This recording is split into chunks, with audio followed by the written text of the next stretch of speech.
लवकर सगळं सामान आणा. मी आता राणीला मार्केटमध्ये पाठवत आहे पूजेचं साहित्य आणायला, कारण की कालपर्यंत खूप जोरात पाऊस होता. दादू इकडे ये तू मागं लागला राणीच्या. इतका पाऊस होता ना तर मला काहीच नाही आणता आलं, हार वगैरे काहीच नाही आणता आलं. तिला म्हटलं तू घेऊन ये आता. आणि ॲटोनीच जात आहे ती. सगळं जे जे सांगितलं ते बरोबर आहे ना.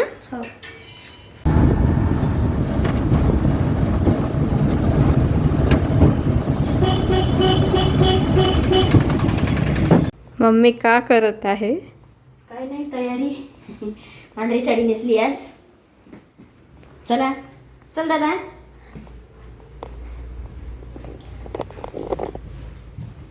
लाईट बंद करतो आधी, इकडनं लाईट चालू.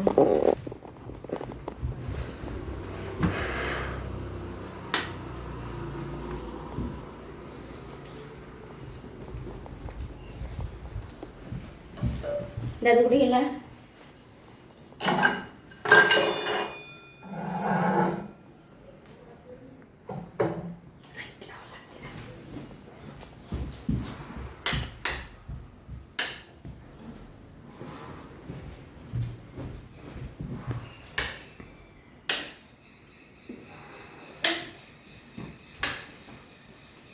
जमले? आला उजेड चांगला? हे नाही येत आहे. येत आहे.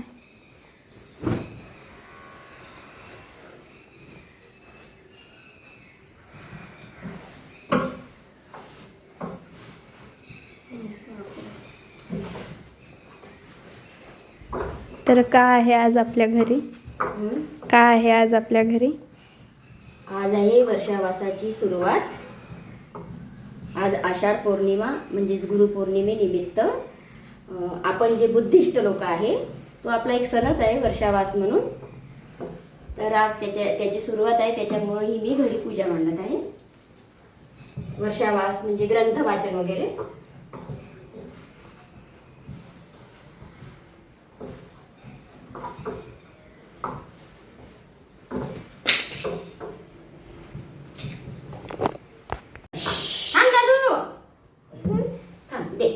ये इकडून ये. टोपी ठेवून दे खाली, टोपी खाली ठेव. मी ये पकड. अरे बापरे, नेरूला किती गडबड.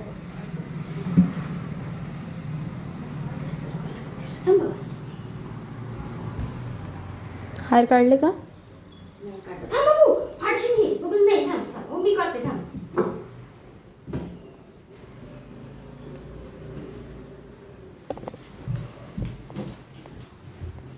ए बाबू, नाही बाबू, ठेवून देते. चल.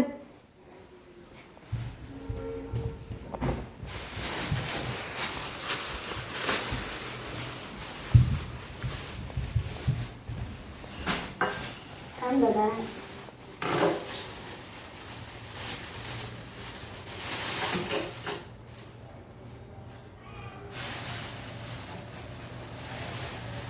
अरे थांब रे.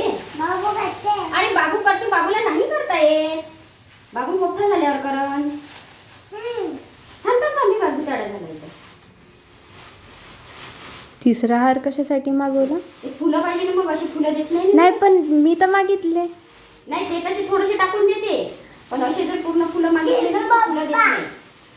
मग हार घ्यायला लागते ना, ते एका हाराचे फुलं काढून ठेवावं लागेल डब्यात फ्रीज मध्ये ठेवून. जेवढे दिवस झालं तेवढे दिवस. थांब दादू, थांब थांब. हे बाबा, अरे थांब रे, तोडून टाकशी. अरे थांब ना. बाबू करते. अरे हो हो, बाबू करते, माहित आहे. बाबू एवढा मोठा नाही झाला. ते कसं गुंतवून आणलं बरं? मी नाही गुतवलं, त्या बरोबरच टाकलं होतं त्यांनी. नाही ना, पण हे पूर्ण दाखव. काढ बरं.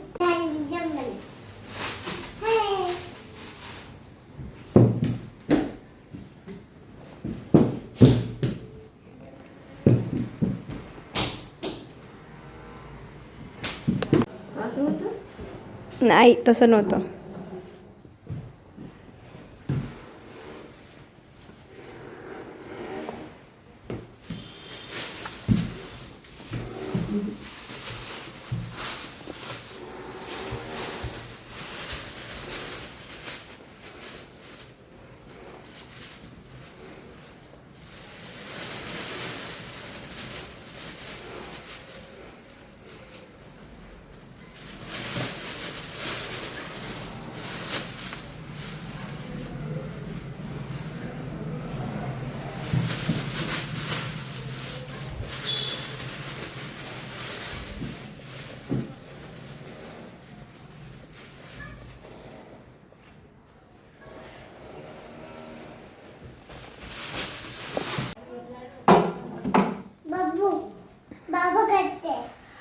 बाबल्यानंतर बाबूला लावून देऊ.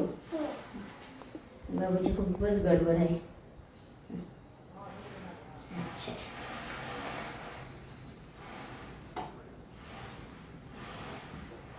खीरची बाबू बाबू रे इकडं जय जय कर.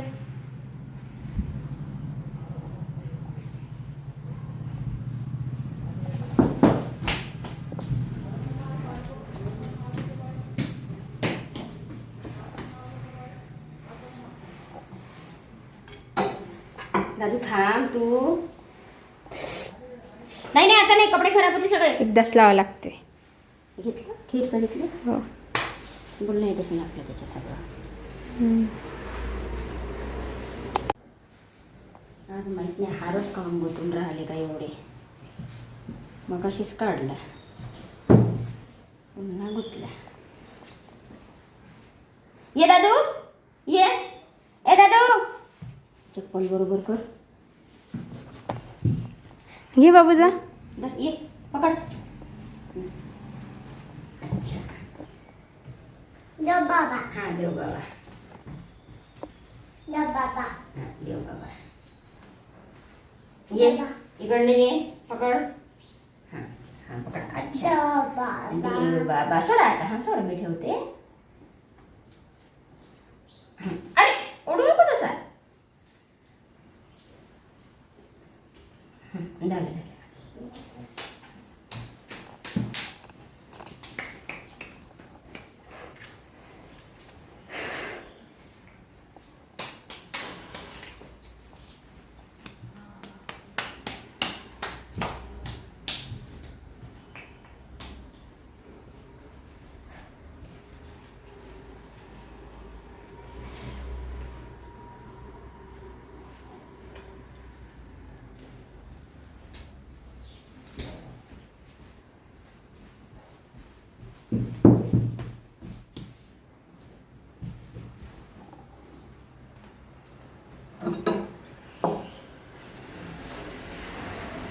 बाबू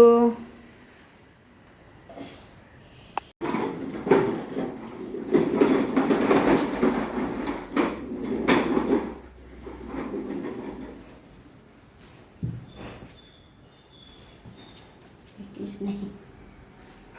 थोडा वेळ खूप खूप वेळ होऊ द्या लागते.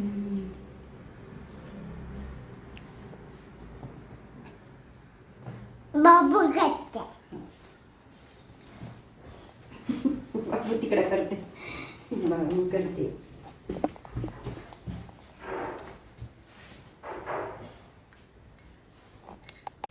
बसा बस खाली. इथे इथे बसा लागते जय जय करायला. बस. ये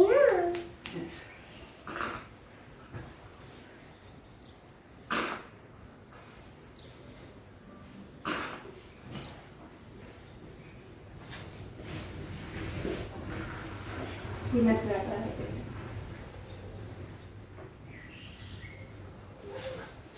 नको करू व्हिडिओ.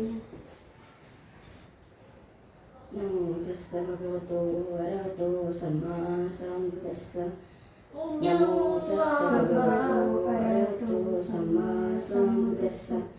नमो तस्स भगवतो अरहतो सम्मा संबुद्धस्स. बुद्धं शरणं गच्छामि. धम्मं शरणं गच्छामि. संघं शरणं गच्छामि. द्वितीयंपि बुद्धं शरणं गच्छामि. द्वितीयंपि धम्मं शरणं गच्छामि. तृतीयंपि संघं शरणं गच्छामि. तृतीयंपि बुद्धं शरणं गच्छामि. तृतीयंपि धम्मं शरणं गच्छामि. तृतीयंपि संघं शरणं गच्छामि. पानातिपाता वेरमणि सिक्खापदं समाधियामि. आदिन्नदाना सिक्खापदं समाधियामि. कामेषु मिच्छाचारा वेरमणि सिक्खापदं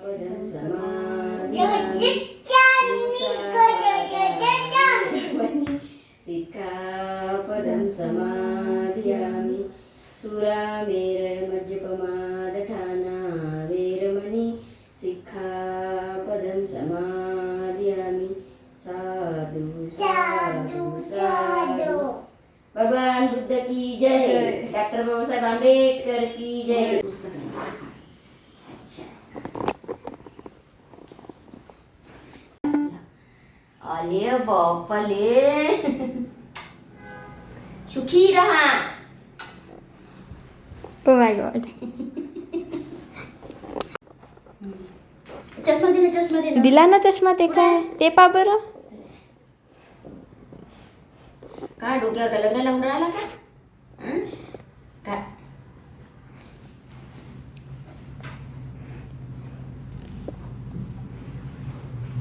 किती पान वाचायला लागते?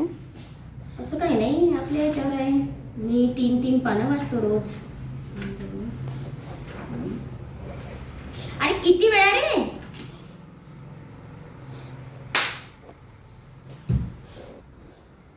ते पा मम्मी खालचं वेचून करत आहे, लावत आहे. आज फक्त मी भगवान बुद्धाचा जन्म वाचतो, है ना?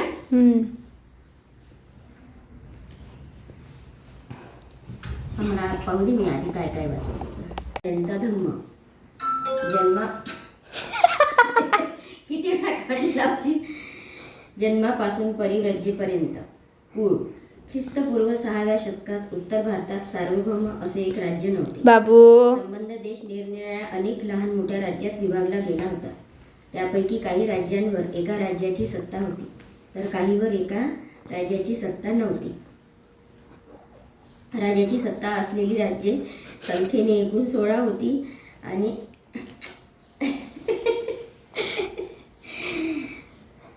चष्मा बिघडते ना त्यांना. आणि त्यांची नावे अंग, मगध, काशी, कोशल, व्रजी, मल्ल, चेदी, वत्स, कुरु, पांचाळ, मत्स्य, सौरसेन, अश्मक, अवंती, गांधार आणि कंबोज ही होत. ज्या राज्यावर राज्याची अधिसत्ता नव्हती तीही होत. कपिलवस्तूचे शाक्य, पावा व कुशिनारा येथील मल्ल, वैशालीचे लिच्छवी, मिथिलेचे विदेह, रामग्रामचे कोलीय. मालकीची भूमी विस्तृत होती व त्याचे पुष्कळ नोकर चाकर होते. असे म्हणतात की त्यांच्या मालकीची जमीन नांगरण्यासाठी 1000 नांगर चालत असत.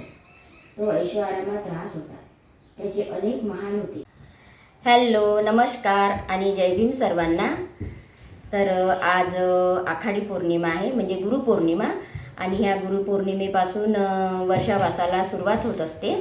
गुरुपौर्णिमा ते अश्विन पौर्णिमा ह्या 3 महिन्यापर्यंत हा वर्षावास असतो. आणि ग्रंथवाचन पण होत असते.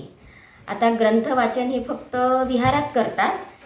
आणि तसं पाहतो म्हटलं तर हा जो सण आहे, म्हणजे वर्षावास म्हणजे हा एक प्रकारे बुद्धिस्ट लोकांचा सण आहे. तर हा सण भिक्खू लोकांसाठीच आहे. म्हणजे हा वर्षावास भिक्खू लोकच करतात विहारात एकत्र येऊन. पण मग आपण घरी का करतो? तर आता कुणी कसं आणि कुणी कसं, कोणाला जसं जमेल तसं करतात. कोणी विहारात जातात, कोणी कुठे म्हणजे कुठे नाही, कोणी विहारात जातात, कोणी घरी पण करतात. तर आता भंतेजी लोक सांगतात की राणी थोडंसं बंद करा. तर माझ्याच्यानी विहारात जाणं होत नाही, तर मी ही पूजा मग घरीच मांडते आणि घरीच ग्रंथ वाचन करत असते. आता भंतेजी म्हणतात की तुमच्या मनाच्या समाधानासाठी किंवा तुम्ही एखाद्या दुःखात असले तर त्या दुःखातून बाहेर पडण्यासाठी हा वर्षावास करा. निरू माझ्या डोक्यावरती फुलं टाकत आहे जसा काही माझा जन्म झाला आज. तर या कुठल्याही एखाद्या दुःखातून तुम्ही बाहेर पडण्यासाठी, तुमचं मन आनंदित राहण्यासाठी तुम्ही ग्रंथ वाचन करा किंवा वर्षावास करा. आता हा वर्षावास 3 महिने सतत राहतो. म्हणजे ह्या काळात एक सणच आहे हा. ह्या काळात आपल्याच्याने जेवढे काही चांगले कार्य होतात ते आपण केले पाहिजे. भंतेजीला दान दिलं पाहिजे. आता मला 5 वर्ष होतात वर्षावास करायला. आता हे वर्ष माझं शेवटचं आहे. मी पहिल्या वर्षी केली, वर्षावास केला मी पहिल्या वर्षी. तर मग मला असं वाटलं की जाऊ दे आता नाही करावं. पण मग एखादी गोष्ट जर आपल्या जीवनात पॉझिटिव्हिटी घडली किंवा एखादी गोष्ट जर आपल्या जीवनात चांगली घडली तर मग आणि मला तो अनुभव आला तर म्हणून मग मी असं ठरवलं की नाही आता 1 वर्ष न करता हा वर्षावास मी 5 वर्ष करेन. तर आता हे वर्षावास करण्याचं माझं 5वं वर्ष आहे आणि मग नंतर समोरच्या वर्षापासून मी म्हणजे करणार नाही. तर कधी कधी आपल्या जीवनात येतात अशा गोष्टी, खूप दुःखाच्या गोष्टी घडतात आणि असंही नाही की तो वर्षावास केला, ग्रंथवाचन केलं म्हणजे आपण आपलं दुःख विसरतो, असाही तो भाग नाही आहे. पण थोडा वेळ का होईना आपण आता समजा अर्धा तास ही पूजा केली तर ही पूजा केली तर आपलं मन म्हणजे थोडंसं शांत वाटतं. आता ज्यांच्या जीवनात दुःख आलं ते समजूनच घेतील, कारण दुःख आपण कधीही विसरू शकत नाही. जेव्हा आपण म्हणजे जेव्हा आपला अंत होईल तेव्हाच आपण आपल्या जीवनात आलेलं दुःख विसरू शकतो, नाहीतर ते दुःख आपण विसरू शकत नाही. तर भगवान बुद्धांनी म्हटलं आहे की तुम्ही इतके दुःखात नका राहू. मग तुम्हाला दुःखातून बाहेर निघण्याचा मार्ग म्हणजे तुम्ही असं काहीतरी करा जिथे तुमचं मन आनंदी होईल. पण असो, आपल्या जीवनात जर एखादी खूप दुःखदायक गोष्ट घडली तर आपण ती खरंच नाही विसरू शकत. पण ह्या माध्यमातून आपण असं जर काही कार्य केलं तर आपलं मन थोडा वेळ तरी एक म्हणजे शांत राहतं. आणि मग असली जर आपल्याला जी वस्तू पाहिजे म्हणजे मिळाली तर असं वाटते की नाही आपल्याला ही वस्तू मिळाली तर आपण याचा पुन्हा आपण समोर काहीतरी केलं पाहिजे. तर तोच माझा उद्देश आहे. मी म्हणजे 1 वर्ष चालू केलं, त्याच्यानंतर माझ्या जीवनात बऱ्याच काही अशा पॉझिटिव्ह गोष्टी घडल्या. तर म्हणून मग मी ही 5 वर्षावास करायचं ठरवलं आणि हे वर्ष शेवटचं आहे. तर चला, आज माझा भगवान बुद्धाचा म्हणजे आज मी ग्रंथ वाचन केलं. तर भगवान बुद्धांचा जन्म झाला इथपर्यंतच मी वाचन केलं, कारण मी ना म्हणजे 2 ते 3च पानं वाचत असते. हे जे हा जो ग्रंथ आहे तर हा 3 महिने पर्यंत आपल्याला पुरला पाहिजे. तर मी असं खूप काही वाचन नाही करत, मी फक्त 2 किंवा 3 पानं करत असते. तर आता सगळ्यांना तर माहीत आहे भगवान बुद्धांचा जन्म कसा झाला, तरी पण मी आता मी वाचन केलं तर मी तुम्हाला थोडं शॉर्टकटमध्ये सांगते. आता कपिलवस्तू नावाचं राज्य होतं आणि तिथे शुद्धोधन नावाचा राजा राहत होता.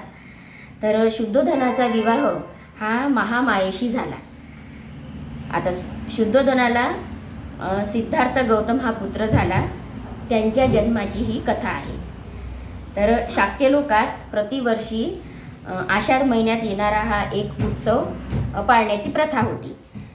तर हा महोत्सव 7 दिवस ते लोक साजरा करत होते. तर एकदा मग महामायेने हा उत्सव खूप मोठ्या थाटामाटात साजरा केला आणि उत्सवाच्या 7व्या दिवशी ती भल्या पहाटे उठली.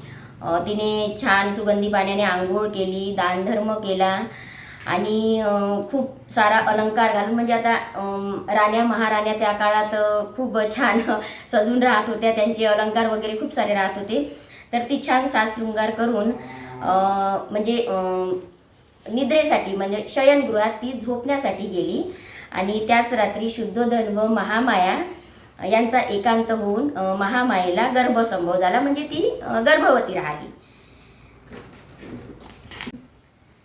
तर महामायेने 10 महिने बोधिसत्वाला म्हणजे भगवान बुद्धाला आपल्या गर्भात धारण केले.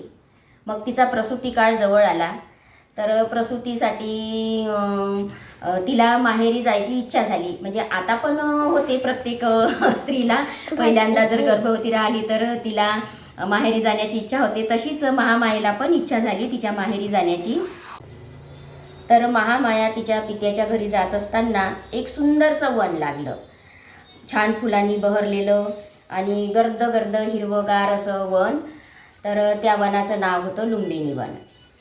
आता त्या लुंबिनी वनातून जात असताना तिला तिथे म्हणजे इतकं सुंदर दृश्य होतं त्या वनातलं की महामायेला तिथे थांबावंसंच वाटलं.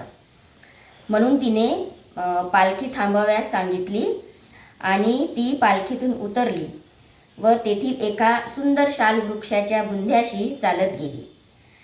आता तो शाल वृक्ष, त्या शाल वृक्षाच्या फांद्या अशा खालीवर हालत होत्या, झुळकीने खालीवर हेलावत होत्या. आता ते पाहून महामायेला त्यातील एक फांदी आपल्या हातात धरावीशी वाटली. म्हणजे ते वन इतकं सुंदर होतं की तिला म्हणजे काय म्हणते तिला ते हे सुद्धा राहिलं नाही की ती म्हणजे गर्भवती आहे की काही म्हणून. तर तिने ती फांदी एक अशी हातात पकडली. तर ती मग हवा आला, वारा आला, तर त्या वाऱ्याच्या झुळकीने ती फांदी अशी वर गेली. आता वर गेल्यानंतर ती तिच्या पायावर अशी उभी राहिली आणि ती फांदी हाताने धरली. तेवढ्यात फांदी वर गेल्यामुळे झटक्याने महामाया वर उचलली गेली आणि अशा प्रकारे तिला मग प्रसूती वेदना झाल्या आणि त्या लुंबिनी वनामध्येच तिने मुलाला जन्म दिला. आता त्या मुलाचा जन्म ख्रिस्तपूर्व 563व्या वर्षी वैशाखी पौर्णिमेला झाला आणि हाच तो भगवान बुद्ध. अशा प्रकारे भगवान बुद्धांचा जन्म झाला. तर इथपर्यंत मी ही वाचलेलं आहे ग्रंथ. आता बाकीचं समोरचं मी रोज 3-3 पाने वाचत जाणार. तर अशा प्रकारे माझी पूजा झाली, सगळं झालं. मी तांदळाची खीर पण बनवली. आणि तर ठीक आहे मैत्रिणींनो, असा आजचा व्हिडिओ होता. तुम्हाला कसा वाटला ते मला नक्की कमेंट करून सांगा. आणि परत एकदा सर्वांना जय भीम आणि बाय.